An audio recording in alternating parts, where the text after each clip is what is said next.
Yoyyaa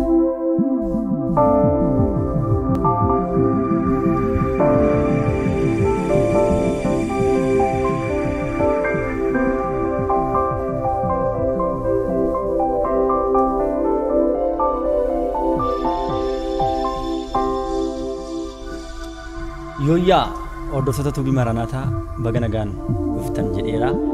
Torban darbee leenjii muuziqaa irratti akaakuuwwan iskeelii jiran keessaatii tokko barannee innis kiroomaatiksii wajjin barannaa dhaabne.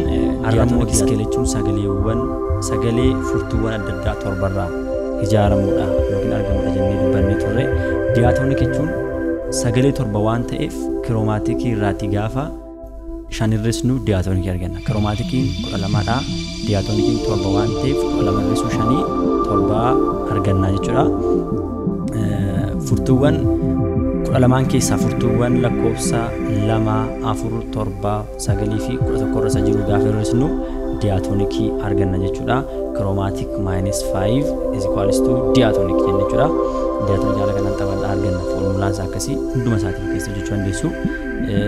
Kallattiidhaan gaafa leenjii diyaatoonikii seennu isiniif galadhee yaada ammaatti. Isa dura garuu yuutuubii Maranaataa sabiskiraayib, laayikii fi sheerii godhaa. Akkasumas yaadaaf qeeqa akkasumas jajjabinaaf kan ta'u immoo yoo yaada qabaattan koomentii irratti naa barreessaa isin jedha. Kallattiidhaan gara barumsaa kilaasii keenya irratti seennaa diyaatoonik iskeelii wajjin baranna jechuudha.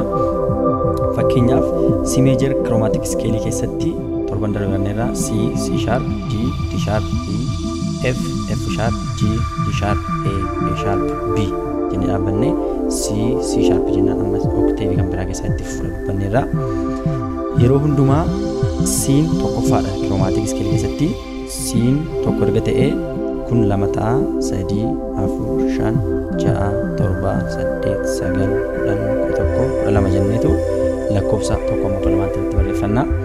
Lakkoofsa erga barreeffannee kaanee booda lakkoofsa meeqaffaa keessaa bada kiroomaatiikii keessaati. C meejar kiroomaatiikii irraa C meejar diyaatoonikii argachuudhaaf C meejar kiroomaatiikii irraa 5 hir'isna. 5 nuti hir'isnu immoo qulfii 2ffaa, 4ffaa, 7, 9, 11 irra jiran keessaa hir'isna jenneerra.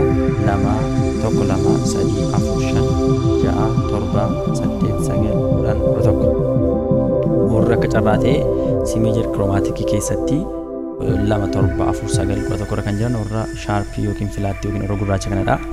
Sanaaf C meejar diyaatoonikiin keenya warroota adii afan kana ta'u jechuudha. Isaanis E, D, E, F, G, A, B, C kan jedhamu ta'a jechuudha diyaatoonikiin keenya. Furtoonni C meejar diyaatoonikii keessa taphataman C, D, E, F, G, A, B, C ta'u jechuudha. Sababni isaa 2ffaa, 4ffaa, 7ffaa, 9ffaa, 11ffaan keessaa badaniiru. Kiroomaatiikii irraa gaafa 5 kana hir'isnu torban nuufaa torban sun immoo warra kana ta'u jechuudha. C meejar diyaatoonik iskeeliin warreen kana ta'u jechuudha. Okteevi tokko akka okteevi lama fageenyutti akkasitti taphannaa. Kana keessa ta'uu barbaadanis C hanga C keessatti taphachuu jechuudha. Sanaaf amma sirni quba harkaa diyaatoonikiidhaaf nu fayyadu 1, 2, 3, 1, 2, 3, 4, 5 kan ta'udha. 1, 2, 3, 1, 2, 3, 4, 5. Okteevi tokko ta'e okteevi lama fageenyutti taphannee xumuruudhaaf harka keenyaan bakka lamatti hirannachuudha. Inni jalqabaa 3 taphachuudha.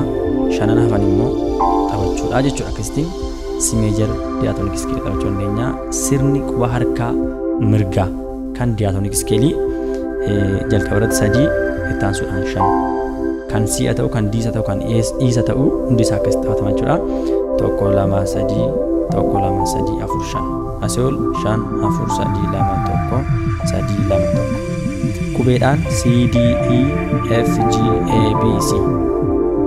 Lakkoofsaan 1, 2, 3, 1, 2, 3, 4, 5. Laatiniidhaan Do, Re, Mi, Fa, Sol, La, Si, Do jenna jechuudha.